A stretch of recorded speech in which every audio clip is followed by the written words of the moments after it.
To this day, I don't know how ACS decided that they were going to give Dan Kasprzyk a job. I often think back, and it was, I think it was blind luck. You came in with an attitude that was easy for me to be able to work with you because of the fact that you were gracious to everyone. But we had remember our quad? Yeah. We had a quad, so you have 4 lab benches. We had Abdul Balogan, Brian Beam, Dan Kasprzyk, Doug Wilkins. And Liz McGuire right next to us. And Liz McGuire right next to us. That was our quad. I think that the personal relationship that we had, along with what we had with Brian, as well as what we had with Liz and even Abdul, I mean, there was no non-committal. I mean, everybody wanted to help each other. Right. Right. Whereas you had other people in that lab that you were kind of concerned about from the standpoint of they wanted their information and that was it. They didn't care about the other person. Yeah. Whereas the group that we had, it was always about the other person. Yeah. So let's talk about John Kaiser, because we both ended up working for the same guy. And I just remember this guy worked tirelessly, but we never knew what he was working on. Yeah.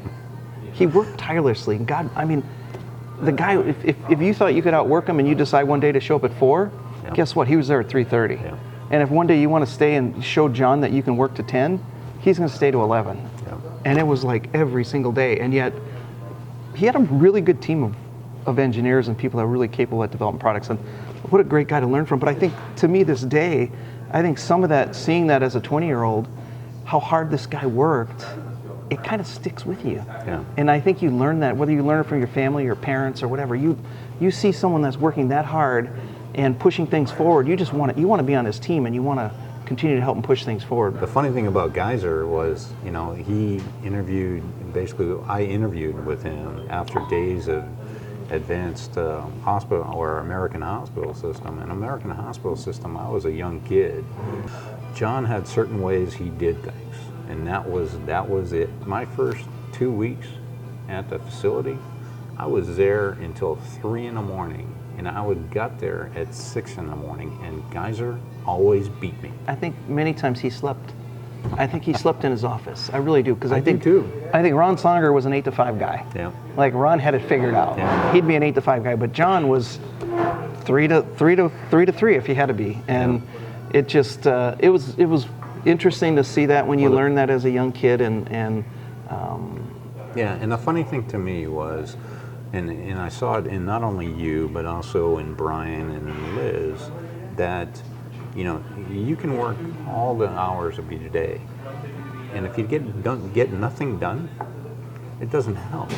When we started, I had this one project that he gave me because of the fact that I don't think he wanted to do it. And I ended up doing it. Was it a step balloon? Yep.